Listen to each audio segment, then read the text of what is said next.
Welcome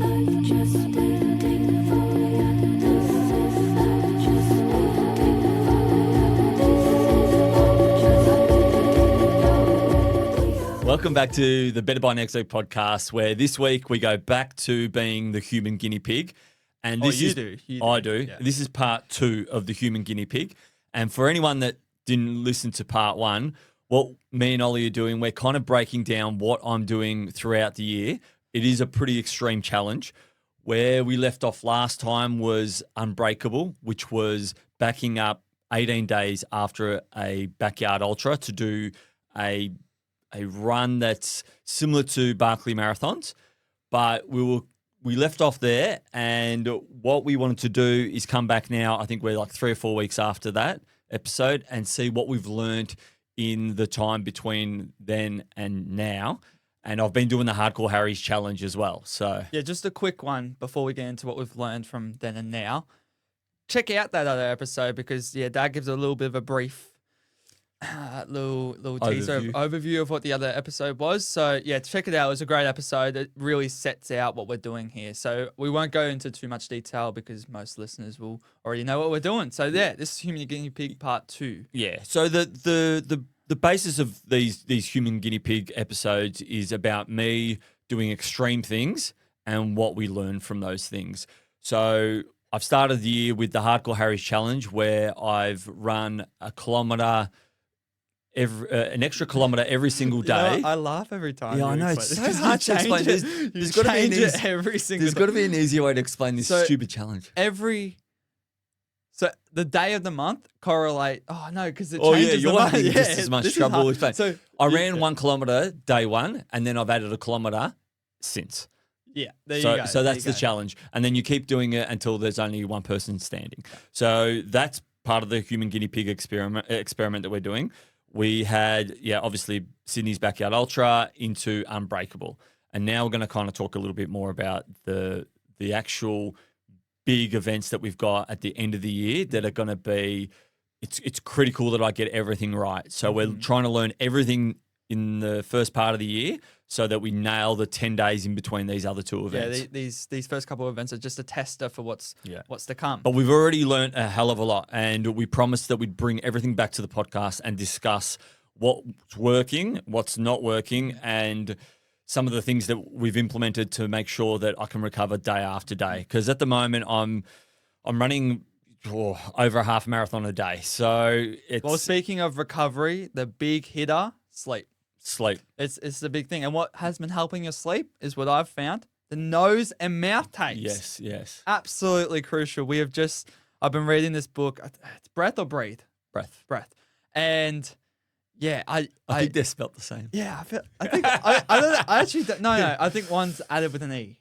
Breath is added with an E, and breathe. I don't know. It's either breath or breathe. Go on. Whatever. And they talk about how nasal breathing is like super important for nasal breathing. It's breathing through your nose, by the way, if people don't know. And it's a game changer to performance in athletes and so many other aspects in life and everything and diseases and whatnot. But so I've come back to the family. I'm like, this is nasal breathing. This is a game changer. So Dad got on his little websites and now I've been getting smashed with nasal tape ads on my algorithm. That is funny, but so like how much of a game changer is putting on a nose strip? Like explain the experience. Yeah, so putting the nose strip on, I looked at some videos of people doing it, and they're like, "Oh my god!" I'm like, "These people are actors. Yeah. These people have got to be actors. There is no way that you get that much relief with a little bit of a nasal strip on your nose, and it looks like it opens up their nasal nose holes by maybe 2%. Yeah. And then we put it on, and I'm like, oh my god, this is a game changer. You go outside and you can just smell every little bit. The soil it almost hurts the the back of your throat. Yeah. Did you find that? Well, on one of my runs, I'm going out there and it was a really windy day, and I had the nose strip on, and I'm running and I'm breathing it, and it hurts my head because I'm getting this fresh cold air in my body. And I almost... It's like a brain freeze. Well, a brain freeze, exactly. That's a great way to describe it. But I actually felt out of breath at times because I was breathing it too much. Yes, it was a big game changer for me, and I incorporated the mouth tape as well. And this is at night. Yeah. We're not doing this throughout the day. But yeah, we probably should because we talk so much, but yeah, I've been putting it on at night, and I've been going to sleep, and I've been waking up really, really refreshed, and I know we're going to do an episode on watches and the stats that they give you, especially around sleeping and HRV and all that. But I have noticed that my heart rate has dropped significantly, and my HRVs are better, and my sleep scores have been going through the roof. yeah, so this isn't like it's actually it's a very close to significant, like straight away impact. Yeah. But for the first couple of nights, I did notice that with the mouth tape on, you do wake up a little bit. So don't be concerned that, oh no, just because I have a mouth tape on. And people are concerned. I was definitely concerned when you were a little bit paranoid that you're going to get scared and Yeah, go, oh my God, I can't breathe. Yeah, well, because I thought, I have really blocked noses and sinuses, so I thought I couldn't breathe. But yeah, I'm fine now, and it's completely working. So that's really helped my sleeping and recovering back-to-back days. So that's one thing that we brought back. Another thing, the UFAS slides that we got from the all-new review, we obviously didn't we got to review them, and they were fantastic. They felt great, but we didn't really have the opportunity to use them for a longer period of time. I've been using them every day, and obviously I've had a lot of plantar issues, a lot of ankle issues. And feet issues too. And feet issues as well in the past, and I still do. And what I've found is walking around in them is a game changer. I had another brand, and they were just they were recovery slides. They were recovery slides, but they were just called recovery slides. I don't think there was any science behind them. Yeah. Whereas the UFAS ones, they reckon that it's 30% improvement in absorption and this kind of stuff. And I think when you're trying to recover in time to run, 20 plus Ks every single day, every little bit counts. But like you said, the sleep with the nasal tape was great. And even what we've been doing with the nasal tape is putting it on. I've been putting it on at night, and I've been leaving it on until I finish my run the next day. So this is a nose strip, yeah? Yeah, the nose strip. So that's been one big thing. The UFAS slides have been really I do have a quick question for the UFAS slides, because you did ask me. Oh, no, you didn't ask me. You told me that you had some sore feet. Have you wearing the UFAS slides? You got them on right now. Yeah, I've got them on. I wear them all the time now. And we got two pairs. They're either at one door or the other door, and you just chuck them on. But have they been a good improvement for your feet? Yeah. As soon as I find, if I jump out of bed and I'm walking around, I'm finding, oh, geez, my feet are a bit achy. And it does take a little while to warm up, and often the feet do come good after 10 minutes or so. But if I jump straight into the UFAS slides, game changer straight away. Mm-hmm. So I think that there is a balance there, though, because I'm in the middle of this challenge. So I'm trying to get as much recovery as I can. So it's good for that. But I also think that you need to identify what things are going on and what problems you might have if you're not in a challenge. So if you've got issues like I've got with my feet and stuff like that, if I wasn't doing this challenge, I'd probably be doing a little bit more strength work to help my feet and my ankles and all that kind of stuff. But because I'm in the middle of it, I don't have time to do the strength work. If I was doing the strength work, then I'd probably be perpetuating the issue because I'm running so much. Yeah. Yeah, the UFAS slides might even also, because you're not complaining anything about muscles anywhere else. Obviously, the once-off occasion where you might have a hard session. Any muscles everywhere else, you're completely fine. So that might be what the UFAS slides are helping you with as well. So, all right. Yeah. So another thing I wanted to bring back is your unconscious, the unconscious recovery things that you do. And you set a challenge for this, I think. On me a very, very long time ago. Yeah, I did, didn't I? And it's funny because you start to, it's almost like as if your body knows what it needs. Yeah. And it tells your mind to make smarter decisions. So there's a lot of challenges that could have gone into this. The alternatives challenge that I've kind of given you and Alex gave us, the challenge you just mentioned, a lot of these things kind of need to be incorporated into being able to recover by the next day. Yeah. And I think the analogy I want to use is it's almost like a bucket of water. So if you've got a full bucket of water and you completely empty it, and then you want to use that recovery as the bucket of water filling back up, you got to make sure that it's full again for the next day. So what my mind and body is doing is saying, don't have that sugary stuff that causes a little bit more inflammation. Have this. So I've actually kicked cravings because I'm saying to myself, I really don't want this run tomorrow to be any more painful than what it has to be. And I say to myself, well, what can I do? Get your 8 hours sleep. Make sure that you're eating a bit healthier. Put the UFA slides on. Do all these things. So unconsciously, I'm doing all the right things to make sure that I recover in time. And there's a certain kind of discipline, especially with your supplements and taking that at night. Like with that kind of stuff, it's very demanding. Like you go, oh, I just want to get to bed and have a nice lay down. And I'm in bed and think, oh crap, I haven't taken my supplements. Yeah. And you jump back up. And I guarantee you've been taking them every day, and you've taken on board creatine as well, which helps with recovery in many other ways. Yeah. And even Brady on the podcast mentioned to make sure that you eat 2 hours before you go to bed.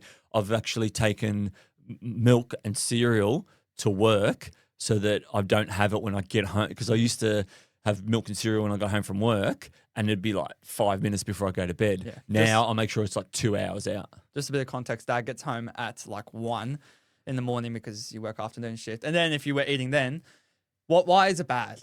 Why is it bad? Well, it's all your body's too busy digesting and processing food. When what should it be doing? You should be recovering. Yeah. Oh, thanks for the question. I feel like you're like a teacher or something like that. I'm a scientist, actually. You're the scientist of this project. That's right. But that's exactly what's happening. It's your body's working to do this other stuff when it's meant to be. You're meant to be relaxed and getting all that recovery. So the further away you can get it from your sleep with your last intake of food, the better. But you got to make sure that you're eating heaps if you're doing a big challenge. I think also the same goes with doing an activity before bed.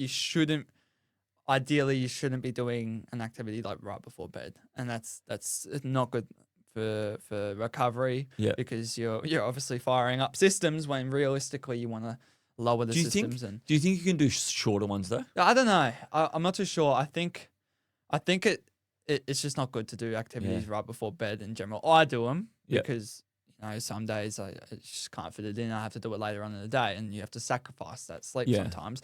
But for the majority of the time, I would recommend not doing it. You almost feel like you're wound up too mentally. Yeah. Do you reckon? Oh, we went and did an overnight session with some people doing the Hardcore Harris Challenge. We did like 50 Ks overnight, and a few of them had mentioned that because we didn't finish till like 3 a.m. A few of them mentioned, "Oh, I'm going to be all wound up now. I'm going to, so." Yeah, but you are what you tell yourself in some ways as well.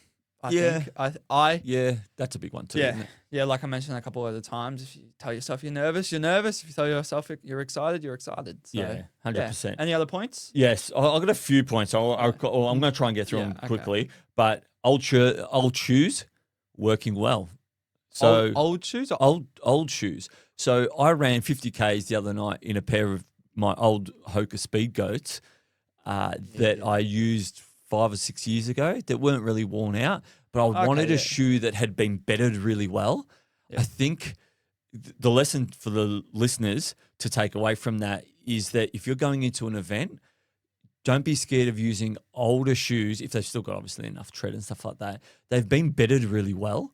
So I did find that some of my newer shoes, I was getting a slight pain on the side where, right, if you looked on your foot, right on the side where there's like a bony bit that comes out, I feel like that was getting a bit sore there. So, and I've done this in the past where I've jumped into an old pair of shoes. Sorry to cut you off. That could also be your shoes too tight. Yeah, but the shoes that I went in, but the shoes that I'm talking about are all my nice wide shoes. These shoes aren't even my wide ones. Yeah. I bought these ones a while ago. I think that they're just bedded a little bit differently. Okay.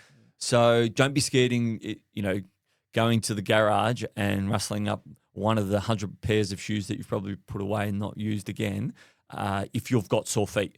I think if you are a fan of the Speed Goats like Dad's talking about, there are old retro versions on the Hoka website, I believe, like the Yeah. twos that are out. Yeah, they So- look pretty cool. I actually seen them I in remember real it's life like the other day. It's a nostalgic feeling. I'm like, oh my god, I remember having them when I was a kid. Like, Yeah, in the olden days when how you describe it.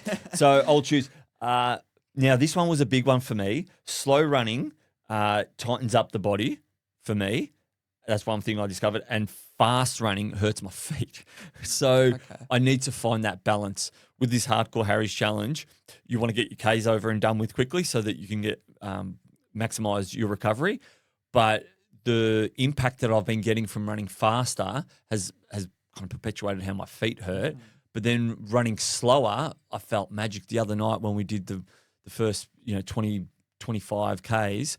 We ran really, really slow, and I'm like, I don't even feel like I've run, but I was starting to tighten up towards the end, yeah. Yeah, and I think it's because running at a slower pace, you use muscles that you haven't normally used, and you start to tighten up. So you've got to find that balance. So Which would you rather? Well, do you think? Well, if it was only 25 Ks the other night, I would have. That slow running was magic. I could have gone home that night, relaxed. It would have been great. But because we were running slower and slower towards the end of it, by the end of the 50 Ks, the last 5 Ks, I found that I actually sped up a bit because I was tightening up too much. Do you think also incorporating maybe the combination of both of them in your runs? Yeah, I think so. I think doing both because you have been trialing a run walk. Yes. Yeah, so I've been running for 5 Ks, then I'd walk a kilometre, and that really helped. And I think I'm going to incorporate that a hell of a lot more to make sure that I can stay in this challenge for as long as possible. Yeah, and I think that's what a couple other people might do, because the 8-minute pace is such a generous time. Like it's such a generous time per kilometre. It's a very doable challenge. Yep. I did have a little bit of a reflection. Nutrition. If anyone is struggling to get carbs in, pancakes and crepes are like magic. They're gold. Yeah. I've been pancakes and crepes are magic and gold when you don't burn them. When I don't burn them. I've been absolutely feeding them to Dad. They've been amazing, and have they been giving you a lot of energy for your runs? Yeah, I've that's one thing I've found, that I've been pumping the carbs, and it's been a real big thing. I actually didn't have this on my notes, it's just come up now. I've been taking a lot of carbs on our runs because I've found that my recovery is so much better. Like, I'm not used to taking 80, 90 grams of carbs per hour. Yeah, you're a usual 50, 60. Yeah, I'm usually 2 scoops of tailwind and off I go. So that's probably not the... Yeah, and now I've found myself being really conscious of making sure that I drink all my tailwind. I make sure that I take my snack pack. I have that. And then it'll be like 5 Ks to go, and I'll look and I'll reassess what I've got.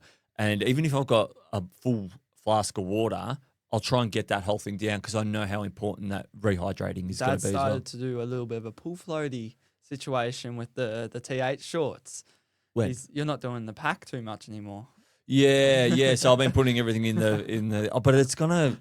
What Ollie's describing is the T8 shorts have this Sherpa pocket, and I can get most of the stuff in there, and I carry 2 500ml flasks. We got to get hands. a naked belt. We have to get naked belts so that we don't have to wear T8 shorts all the time. Yeah, but you know what? I don't want to wear a vest because it's getting hot. Yeah.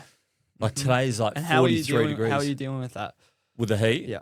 Early morning runs. Yeah. So and I think that's important. But if you're someone that's got an event coming up, say like something like MVP or a hot event, I'd recommend. Great opportunity. Yeah, run in the middle of the day. Obviously, put sunscreen on, but run in the middle of the day so that you can acclimatise to that heat.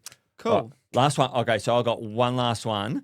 And he's got a lot on the. Oh on the yeah, laptop. I've learnt a lot in these 3 weeks about being a human guinea pig and what it takes to make sure that you can back up day after day. There you go. So, unlike a backyard ultra, this Hardcore Harry's challenge is crap every day. It is. I've been thinking about that. I just think when I got to day. do my long run, I'm like, stuff that. I am not doing 30K. Because in a last one standing event like a backyard ultra or anything like that, what I find is that it's crap until it's not, and you're in pain, and you work through all those pains, and you say to yourself, okay, this is going to hurt, and then this is going to hurt. Whereas this event, maybe when we get into the longer kilometers, but like we're close to 30 at the moment.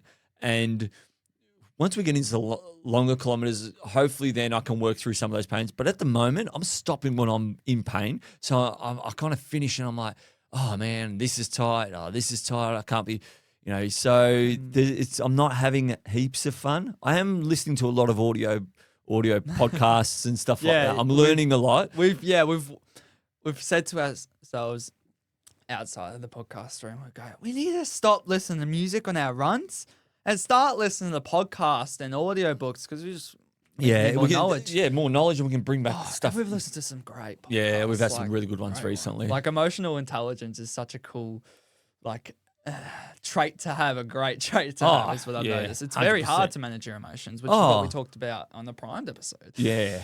I think the whole emotional side of things is going to come to the forefront a little bit more. Like, it's funny, have you noticed that all the things that I've mentioned have all been around how the body is reacting and to make it easier on the body? Because the emotional side of things hasn't really tapped in just yet. There's nothing mental that you've mentioned. It's all physical at the moment. Yeah. Well, except you did mention that little bit at the end where, on your last point, where you're like at the end of your runs, you're a little bit... Yeah, I felt a little bit... But even this morning when I woke up, my eyes open, I'm like, oh my God, I've got to go for a 2.5, 3 hour run. Yeah, but that's just how it is. You just got to tap into that. And I was thinking about it on my run today where I'm like, you just got to take it one day at a time. Even if you're out there 1K at a time and not look too far ahead of the kilometers. Yeah. I think it's the fact, this is a bit last thing I say. We're going to get on to it. We're going to get to what we're actually doing for the human guinea pig for the rest of the year. But what I've found is that because you don't know when it's going to end, that's the most mental part of it. I spoke to Joel at work about it, and we discussed how he's finishing at the end of the month, so he's got that end date. And I said, oh man, I wish I had an end date. If you told me that it was going to go to the end of Feb, I'd be like, all right, I could set my mind to it. I'm like, I know that I need to make this sacrifice until the end of Feb, but I don't know. It could go to the end of March. Yeah, but you can also set a ridiculous number and go end date 75. Yeah, that's just it. Because very difficult. Is that your advice? Yeah, I'd say set a very high end date for yourself, and obviously not go when you get to that date and go, oh no. Well, that's the scary. Yeah, that's the scary part. So of it. set one where it's just outside the expectations of.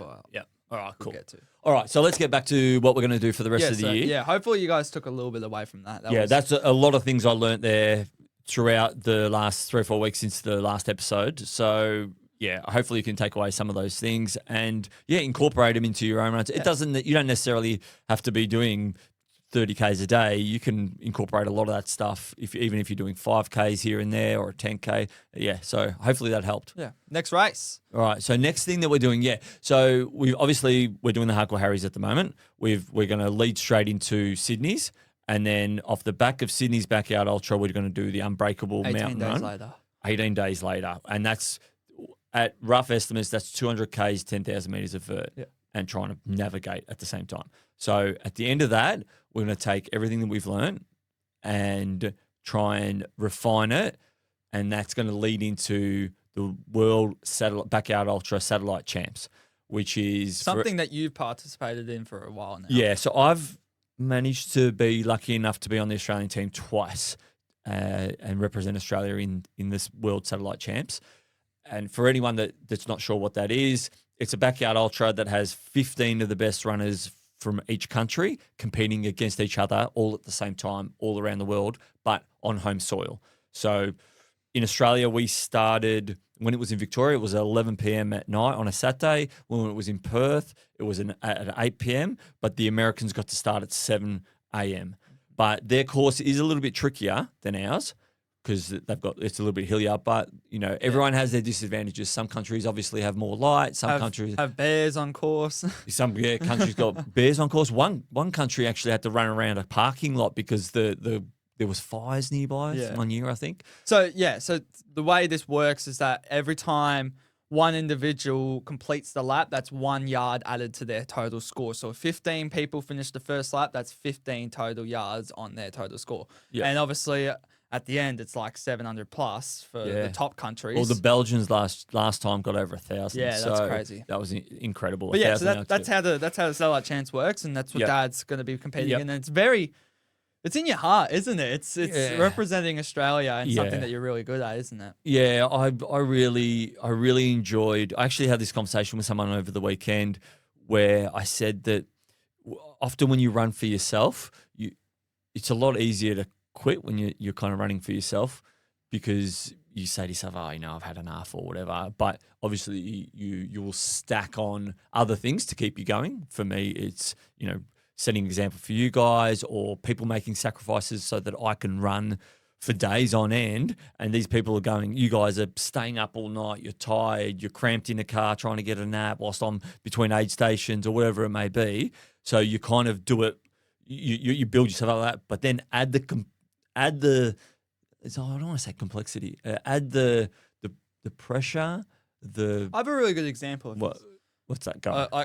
Using you, all right? So Dad went to America to compete in the individual. So this is every second year. It's in between the teams one. So the individual world champs. And when you got to hour 56, right? Yeah. What you said to yourself, you're like, okay, one for Ollie, one for Misha, one for Rach, one for Joel. Yeah.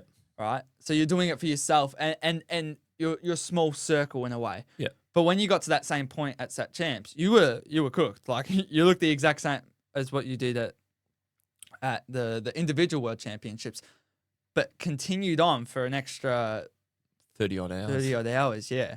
So I think that adding that aspect of that country and not wanting to let the country down in some way or another, because you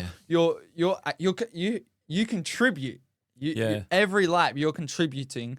Every lap you're going, okay, I might not win this team event, but I'm going to help the eventual winner be able to run less hours. In the it keeps you accountable. Yeah. I think that's the big one. Like, looking at everyone else that was running, you could see it on their faces. We were all running for each other. And, it's an amazing thing. Because you're not – I haven't played team sports since I was 18 years old. Yeah, 18. Yeah, and I played a little bit of indoor soccer, but not really at a decent level. But I haven't had that opportunity to do team sports for a long time, and this felt like a team sport. I'm looking at Ryan Crawford, Phil Gore, Jimmy B. I'm looking at these people's faces. They're giving everything, and they're feeling the same way as I am. And I look at those people and I think, you guys are giving everything you've got. I feel like absolute shit. Right. And I know that you do too. If I stop now and I'm expecting you to keep going, then what does that say about me? So if I don't give everything I've got, then I'm not contributing. I'm not staying accountable. Now, I understand not everyone can keep on going. Things happen. So it doesn't mean that someone I did more laps or they did more laps than me. Like Phil did 90, 95 laps, Ryan did 94 or whatever those guys did. It doesn't mean that I was, no good or I gave it everything I had. But there's this innate thing inside you that wants to make sure that that they look you in the face and they know he gave everything he had.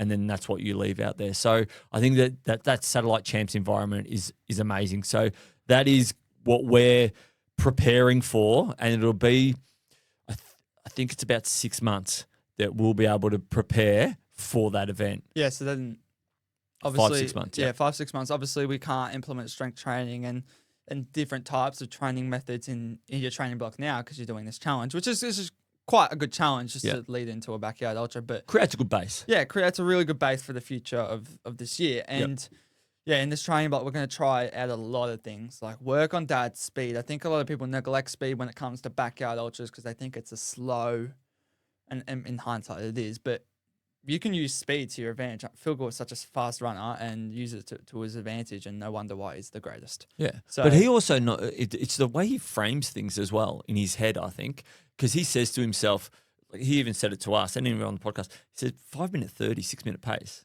It's easy. But when you're in pain, you think, oh, I can't do this. But you actually can. If you just tell yourself, oh, that's an easy pace. And that's what I think the best do. They just say to themselves, that's an easy pace. I can do that.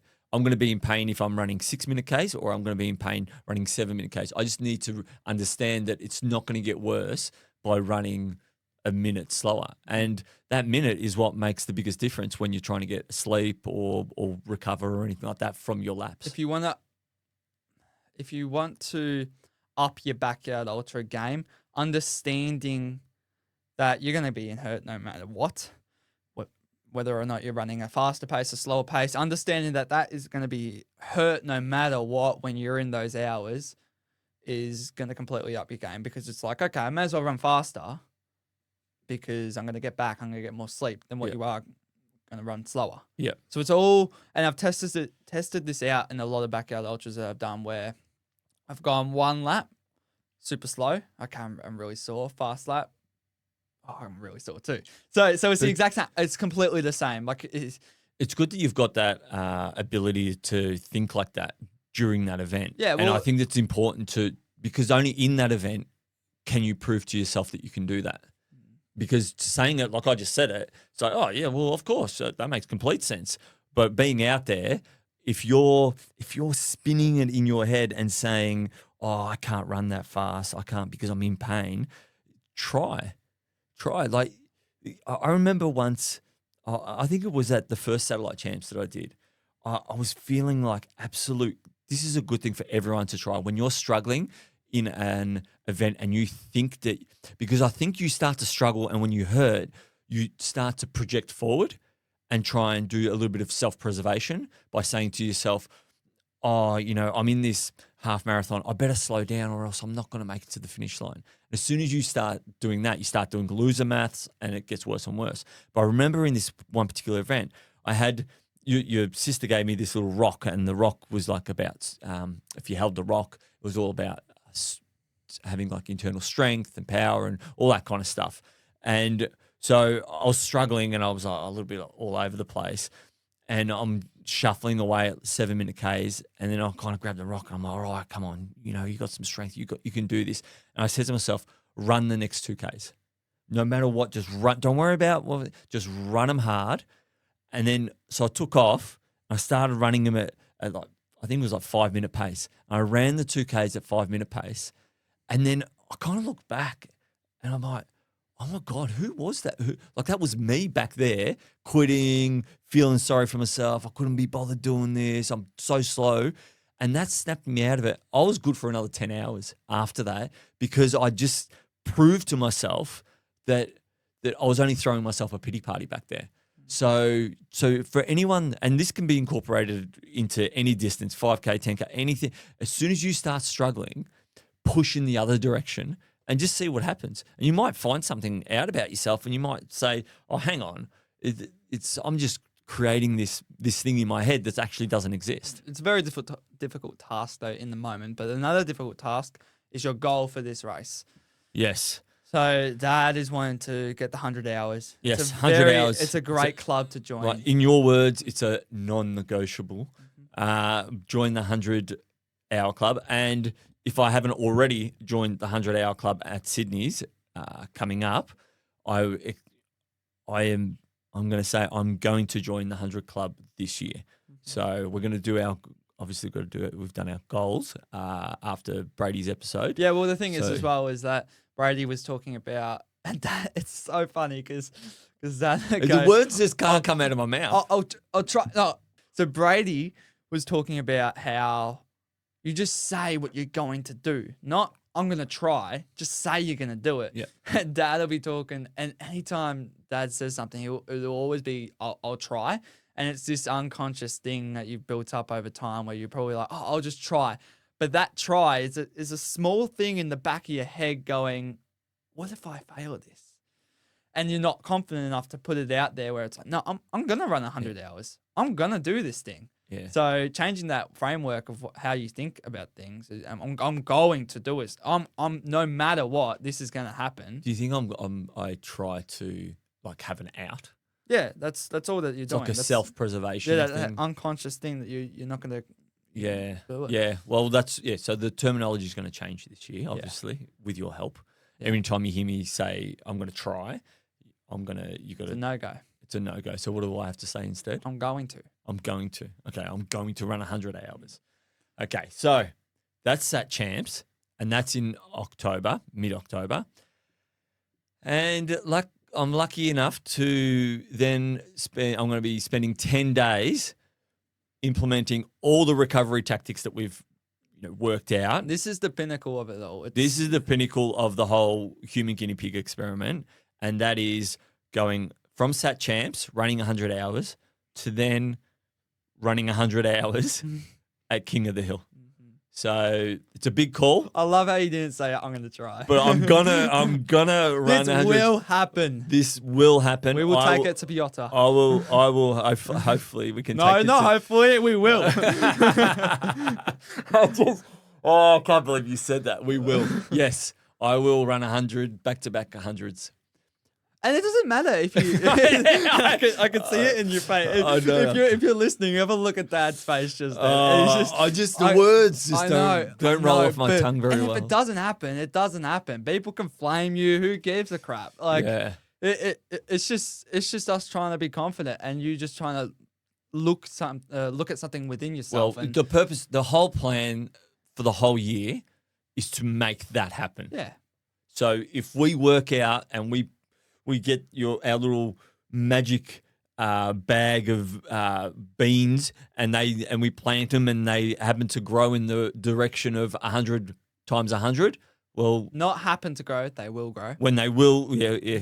When we make them grow, we form and we shape them perfectly. They will grow. Yes. So we'll go 100 at Sat Champs into 100 at King of the Hill, which is going to be an awesome event as well. So I'm pumped for and both those. I'm going to take it up a notch. Like, I'm so excited. I'm not excited for the flies, but I am excited for that race. Oh, so for anyone who doesn't know what King of the Hill is, if you haven't listened to our episode before, it's a last one standing that's 4.2 kilometers and it's 300 meters of vert every loop. Yeah. And last time I got 64 hours before I called it a day. But next time with more experience and with understanding Ollie, the course. Yeah, that's right. And No, understanding. not with me. I got school on, which sucks. So I might not even be there for a lot of these races. Yeah, Ollie's going to be cheering sad. me on. Yeah, even at Sydney's as well. It's it's like first week back at school. But yeah, so Dad got to 64 hours last year, and that was without knowing the course whatsoever. So we went into that race thinking, okay, there's one pace that we're going to go. Yep. And that's it. There's one pace you can go up a hill and that's it. But they made the course really made that well, where there was a bit in the middle where you could probably open up a little bit and get that pace going. So and at the end too, where it's quite rolling there. But for the most part, going up and down hills, it's one pace. But with knowing that you can go different paces, we're going to go into this race this year going, okay, let's plan out our sleep loops. Let's plan out our slow loops and see where we can get from there. Because sleep is super, super, super important for Dad, especially in these races, because that's where he fell apart. Emotions, floodgates opened, everything went wrong. Oh, thanks, and mate. Downhill from 60. Well, it did. It completely did. Your emotions opened up, and that's when it started to unravel. Yeah, it did. So yeah, it's for people who have not done this and are going into King of the Hill, understand that it's not just one pace, and if you want to go deep, you are going to need the sleep, and it's achievable. Getting the sleep at King of the Hill is 100% achievable. Yeah. And that was the one difference that the two people, Blaine Burke and Piotr, that's what they were implementing to get to 90 odd hours. Yep. So that's the lay of the land of the whole year. So there's those 5 critical events, and I'm doing them all, and I'm gonna achieve the goals that we've set out to achieve in all those events. So we're gonna obviously go into recovery, who we're gonna go and see, the professionals, building the team around us and everything like that in the next Human Guinea Pig episode. So I know we've been dragging people on, but yeah, that's where most of the interesting stuff will go. Yeah. So we're going to, obviously the next episode will be based all around all the professional advice we've been getting and everything else. And obviously more learnings from this episode to the next one so that people can obviously take away what I've learned and hopefully implement that in their training for whatever events that they've got on. Yeah. Something exciting to add to everything that's going on is that 2 of the events that I'll be doing, you can come and do them with me. So King of the Hill have given us a ticket to their event. That's like 500 and something bucks. And Unbreakable has also given us a ticket to their event. So to enter the competition to win these tickets, we want you to get creative. By creative, what we mean is Strava art. So if anyone who doesn't know what Strava art is, it's the picture that pops up on your map. So you can map out a route to look like a certain picture. And this certain picture, we want you to emphasize what the ticket would be in terms of the event itself. So for King of the Hill, what are you thinking? I'm thinking maybe a king on a hill.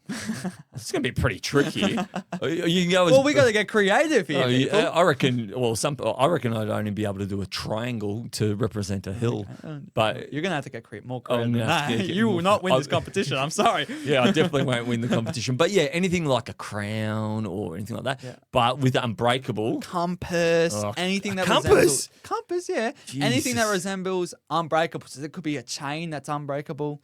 I like that. So this world is your oyster, people. It's anything. We'll be voting. So what do we do to? Yeah. So to enter the competition, like and follow us on Instagram and send us through your Strava art. Even tag us on Strava so that we can see what you've been doing. And we're going to take them all, and then we're going to have a look, and then we'll just vote on whose Strava art is the best, and you're the one that gets the ticket to King of the Hill and to Unbreakable. All right. My favorite time of the episode, listener questions, where we get to answer all your lovely questions. I love this time. Yeah, so keep the questions coming. We've loved looking at them and being able to bring back to the podcast. We are still yet to name the segment. We have been super busy doing everything else. Ollie's been super busy doing reels and creating content and stuff like that. But we are going to... I'll make sure to get a post out. Yeah, I was going to get a post out and we're going to give away that hat. Yeah, we promise. We promise we're going to give away that hat. So it's still the listener question segment. Yeah. But I'll go into the first one.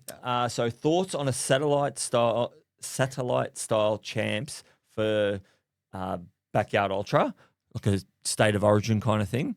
So I had this question asked on my personal account, and it was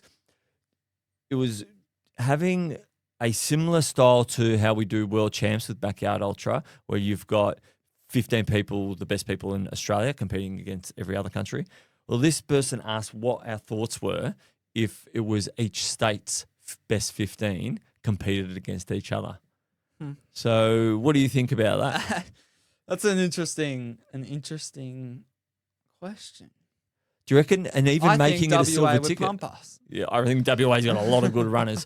But I reckon it'd be a pretty cool way to bring the community together. Yeah. And if you had all those 15 runners from each state competing at the same event together, how awesome would that be? And make that a silver ticket event for whoever wins it gets on the Australian team. Yeah, the thing is like each state, whoever wins, that could be. Yeah. You get what I'm saying? So yeah, and it's interesting because the whole motivation and aspect around the old satellite champs, it was like the East Coast versus West Coast, like that kind of vibe. Yeah, whereas now we've kind of built our relationship. Yeah, but almost up with stir that up a bit and just see WA versus Victoria who's the best and Adelaide. Backyard Ultra state. Yeah, I reckon that'd be pretty cool, and it would allow people that are on the fringes of making the Australian team be able to represent their state. So that might be a cool thing. I think at the moment the sport's maybe a little bit too young for something like that, but I definitely reckon it was a good idea. Yeah. And when I was question. All right, I'll do the next one. What's one event or challenge in the world that is your dream to do one day? You go first. Me? I think I can't look past Barkley Marathons, and I've mentioned it a few times, and I won't go into too much details about it, but I think Barkley Marathons for me is like the pinnacle of just that human endurance. It's hard mentally, it's hard physically, it's hard because you got to navigate, and it's hard because you got to travel halfway across the world just to go into this event. And being one of, for you at least. for me, yeah, but being one of Laz's events as well, like, I mean, he's going to go down in history as one of the craziest race directors to have walked this earth. So going over there and doing one of his hardest, arguably one of the hardest events on the planet, yeah, I think be for me pretty that's special. the biggest one. Yeah. Yeah. What about you, Sal? I think I mentioned this a bunch of times. Winning Western States and doing Western States is just it. Are you going to try and win Western States, or are you I'm going to? not. I didn't say try. I said I'm going to. Okay. But yeah, I have some pretty ambitious goals, and yeah, we'll release them later on because we do have the Brady Challenge this week. Yes. So yeah, so Western States is huge for me. I think winning that is like my dream, and I would cry if I won that if I enter it. So yeah, it's great. Cool. Yeah. All right, so I'll go into our third question, and our last time we'll do, because we've been going for a little while today as well. Mm-hmm. What's your thoughts on fueling for a marathon, and do you and what do you recommend? We're not like super experienced in the marathon space, but we did have Brady on who was talking about marathons and fueling for that. And yeah, I think having a lot of people for beginners have packs. Yep. That's super important. Having packs on, like that's a part of fueling. Your goal is a big part of it. Yeah. Yeah, 100%. And looking at that baseline of 60 grams of carbs per hour, moving up if your gut can handle it. Obviously, like higher is if you're pushing the paces is ideal. But yeah, using like I haven't run a marathon, but I have seen using the stations they have there on the side. Obviously, maybe don't eat something that someone's giving you to the crowd, like pink donut or something, unless you're just doing a fun run. But if you're competitively wanting to compete in this race, having a solid nutrition plan of foods that you know you're going to be able to consume and not upset your guts is really important. Yeah, I think the big things that Brady mentioned was to train with the food that you want to use on race day. Maybe not for the whole time that you're training, because it can get expensive gels and all that kind of stuff. So making sure that you've trained with the food that you want to take on the day. But like I said, it depends on what your goal is. If your goal is to run for 3 hours, you can squirt a few gels in your mouth, some water, and you'll get away with it. But if your goal is 5 hours or something like that, you're going to be out there for a little bit longer, and you're going to use up your glycogen stores within those 2 hours. So you're going to be depleted for 3 if you do not start consuming quicker. But also, for me, I haven't done a marathon either, but I've done a 50K before, and it's small amounts often instead of every hour or something like that, because they often do say on a gel packet at one every 45 minutes. But if you've got something like no one ever follows that though. Yeah, well, I sure as hell don't follow that. Yeah, I don't eat every 45. Like, I make sure that I'm consuming solid food every hour. Yeah. But my liquid nutrition is sipped the whole way so that it's stable, so I don't have any crashes. Now, most people will take a gel every 30 minutes, but I do think that elites, and this is definitely in the ultra running space, I'm not exactly sure in the marathon space and what the elites are doing, but we'll take it every 20 minutes. If you're looking to have a higher intake of carbs, every 20 minutes a gel is for optimal energy burn. Yep. So hopefully that answers the question. We're not like marathon specky people that know everything about marathons, but we hope to learn more. Oh, I think if people call us out if we're wrong, I'll be open to learn more about marathons. 100%. So don't quote me on that. Quote me on that. Yes. I think I've got mine over here. Have you got yours? I want to hear yours. So, a habit missed once is a mistake. A habit missed twice is the start of a new habit. And often these new habits are bad habits. So, coming back to the realization that missing a day can be an error and that it's okay. It happens. Life happens to you. It's completely fine. But then not going to yourself, okay, let's get back at it tomorrow, right? I'll apply this to running. I missed out on my run today, right? Okay, that was an error. Life going the way. I got busy. So be it.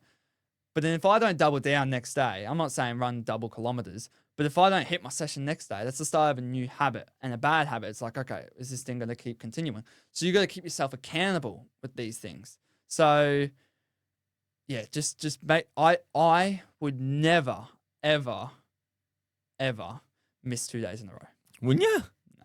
Oh, jeez. Unless it's planned, obviously. Yeah. But this is applied to things that you're generally doing that you're looking to improve in. So if this related to if you've got a plan in place and you'd skip those 2 days because they were planned days? Yeah. So So say for instance you'd never ever swam in your life, and you swam one day and then didn't swim the next 3 days. It's like, okay, well, that it doesn't apply to that. Yeah. But if you're super passionate in reading every night, then you're gonna want to not miss 2 days in a row to start a new bad habit, because one thing leads to the next. The snowball of errors keep coming, and then next minute you've got this really big bad habit where you're on your phone every night. yeah, so it comes down to like discipline, doesn't it? Yeah. Yeah, I like that one. I think that, if you're not super accountable, you got to be careful. So maybe making sure that you stick to your. It's a good guideline. Never miss 2 days in a row to start a new bad habit.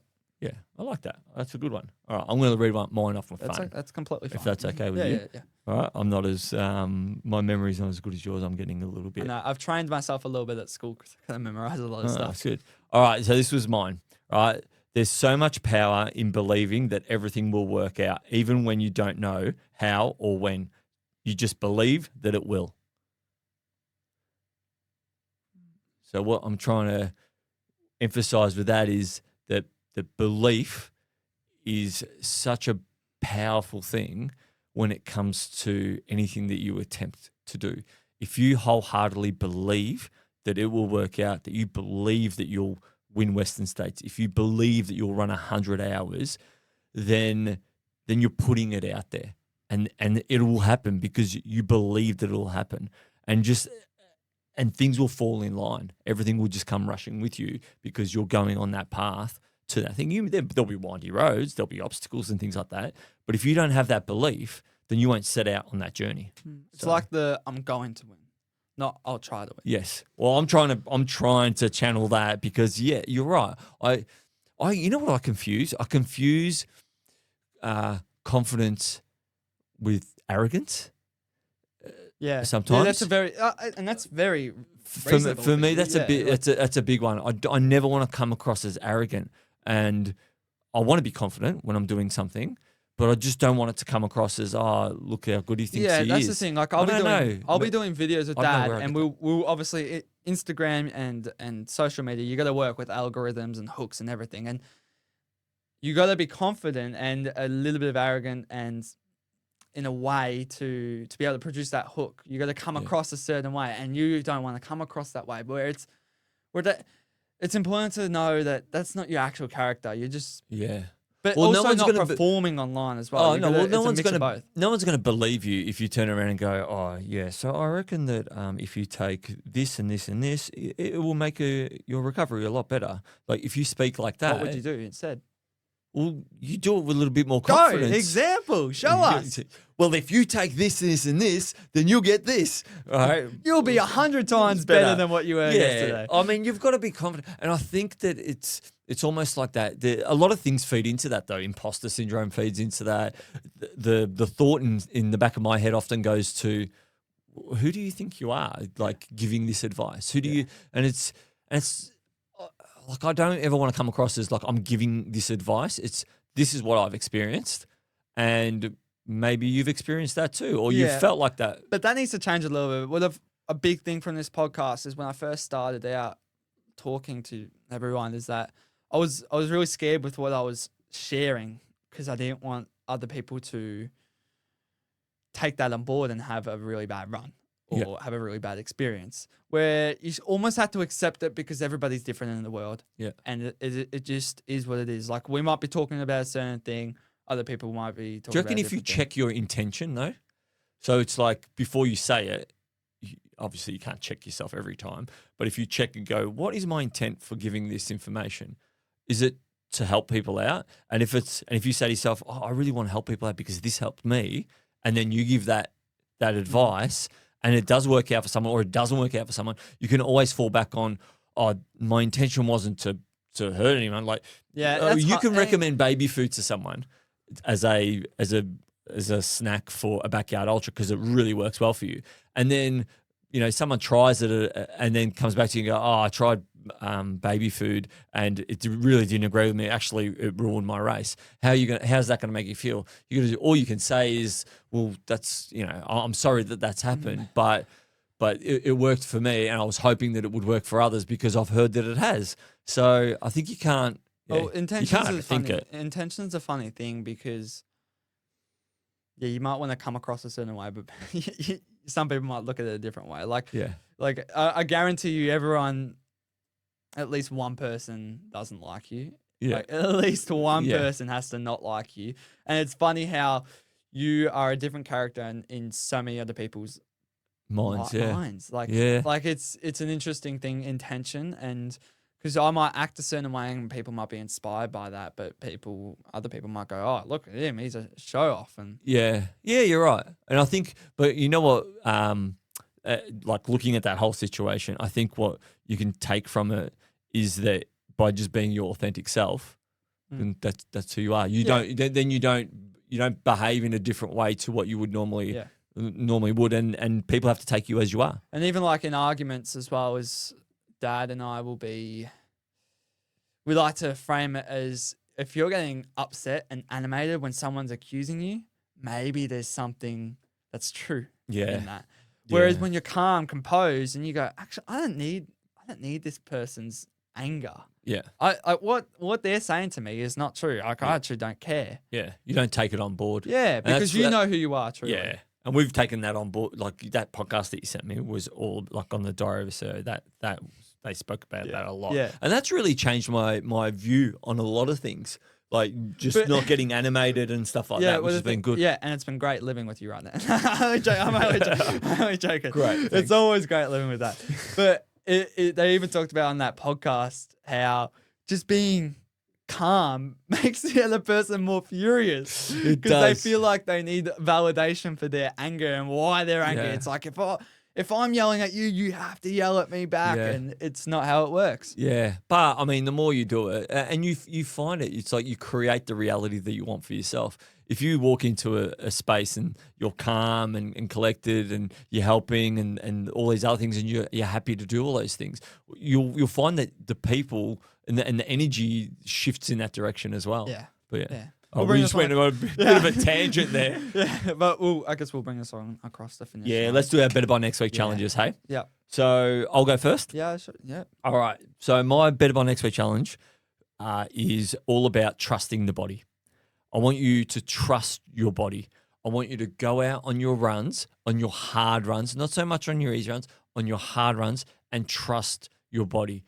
Often, I've got this theory as well in my head about trusting your body, and it's almost like we often go out on our hard sessions and we beat our body into submission.